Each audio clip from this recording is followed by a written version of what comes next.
જો ભૂલ ચૂકમાં એક વોર્ડમાં કે જિલ્લા પંચાયતમાં આ ભૂલથી બી એક કોંગ્રેસીઓ જીતી ગયો ને તો એ વોર્ડમાં આખી રાત નવરાત્રી રમાડવાની મુશ્કેલ પડશે, કારણ કે એ ત્યાં આવીને મદદ કરવાની બદલે વાંધા ઉભા કરવા સિવાય કોઈ કામ નહીં કરે।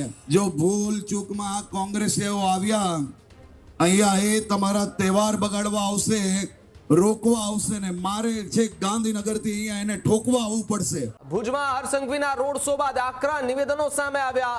લુખ્ખા લોકો સામે પોલીસે બુલડોઝર ફેરવી આવવાની વાત હરસંઘવીએ કરી। એકાદ કોંગ્રેસના ઉમેદવાર જીતશે તો પછી આ વિસ્તારમાં મોટી મુશ્કેલી ઊભી કરશે, મને ગાંધીનગરથી તેમને ઠોકવા માટે આવવું પડશે, આ પ્રકારનું નિવેદન ડેપ્યુટી સીએમ હર્ષ સંઘવી આપતા જોવા મળ્યા।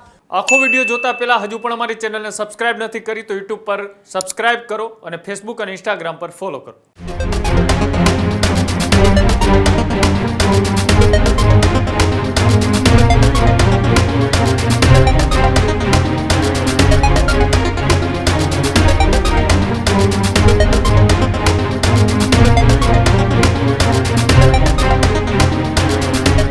સ્થાનિક સ્વરાજ્યની ચૂંટણીનો જંગ જામી ગયો છે। આરોપ પ્રત્યે આરોપના વિડીયો અને આરોપ પ્રત્યે આરોપો એકબીજા પક્ષ પર લગાવતા નેતાઓ જોવા મળી રહ્યા છે। તે દરમિયાન કચ્છમાં ડેપ્યુટી સીએમ જે છે તે પ્રચાર પ્રસાર કરતા જોવા મળ્યા હતા। તે દરમિયાન ડેપ્યુટી સીએમ હર્ષ સંઘવી લાલગુમ થયા હતા। ભુજમાં હર્ષ સંઘવીના રોડ શો બાદ આકરા નિવેદનો સામે આવ્યા।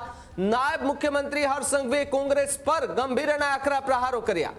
લુખ્ખા લોકો સામે પોલીસે બુલડોઝર ફેરવી આવવાની વાત હર્ષ સંઘવીએ કરી, જ્યારે કાયદો તોડનાર સામે કડક કાર્યવાહી થશે તે પ્રકારની વાત હર્ષ સંઘવીએ જે રેલી હતી તે દરમિયાન કહી છે। એકાદ કોંગ્રેસના ઉમેદવાર જીતશે તો પછી આ વિસ્તારમાં મોટી મુશ્કેલી ઊભી કરશે, મોડે સુધી નવરાત્રી રમવા નહીં દે, તહેવારોમાં વાંધા ઊભા કરશે। જો એક સીટ પણ કોંગ્રેસ જીતી છે તો મને ગાંધીનગરથી તેમને ઠોકવા માટે આવવું પડશે, આ પ્રકારનું નિવેદન ડેપ્યુટી સીએમ હર્ષ સંઘવી આપતા જોવા મળ્યા। ભુજની સભામાં નિવેદનથી રાજકીય ખળભળાટ મચી ગયો છે, જ્યારે કચ્છના હિતમાં મત આપવા માટે ડેપ્યુટી સીએમ હર્ષ સંઘવી કે જેઓ લોકોને અપીલ કરતા જોવા મળ્યા હતા, એટલે કે ભુજ ખાતે એ પ્રચાર પ્રસારનું આયોજન ડેપ્યુટી સીએમ હર્ષ સંઘવી ત્યાં પ્રચાર કરતા જોવા મળ્યા। પ્રચાર દરમિયાન તેમણે અસામાજિક તત્વોને પણ ચેતવણી આપી છે અને જે એ વિસ્તારની અંદર અને ગુજરાતની અંદર અને ખાસ કરીને ભુજની અંદર જે અસામાજિક તત્વો આતંક મચાવે છે એમને તો આડે હાથ લીધા જ છે, સાથે સાથે કોંગ્રેસના નેતાઓને પણ આડે હાથ લીધા છે અને ત્યાંની જાહેર જનતાને સંબોધન કરતા એવું પણ કહ્યું છે કે જો એક સીટ પણ કોંગ્રેસ અહીંયા જીતીને આવે છે તો આખી રાત નવરાત્રી રમવામાં પણ વાંધા ઊભા કરશે, ઇસ્યુ ઘણા બધા આવશે। એટલે હવે તમારે મત આપવાનો છે કે તમારે આખી રાત ગરબા રમવા છે કે કેમ, બાકી પછી મારે ગાંધીનગરથી ધક્કો થશે, તે પ્રકારની વાત ડેપ્યુટી સીએમ હર્ષ સંઘવી કરતા જોવા મળી રહ્યા છે। આ વર્ષે નવરાત્રી કેટલા વાગ્યા સુધી રમી? જો ભૂલ ચૂકમાં એક વોર્ડમાં કે જિલ્લા પંચાયતમાં આ ભૂલથી બી એક કોંગ્રેસીઓ જીતી ગયો ને તો એ વોર્ડમાં આખી રાત નવરાત્રી રમાડવાની મુશ્કેલ પડશે, કારણ કે એ ત્યાં આવીને મદદ કરવાની બદલે વાંધા ઉભા કરવા સિવાય કોઈ કામ નહીં કરે।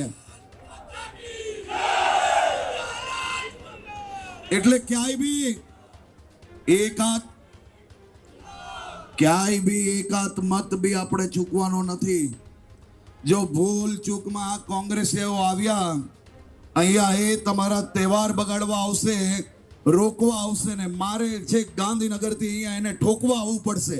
કોઈ લુખ્ખો ટપોરી ગુંડો એ ભુજ કે ગાંધીધામના વિસ્તારમાં કોઈ લુખ્ખાગીરી કરે તો ગુજરાત પોલીસ શું કરે છે ભાઈ?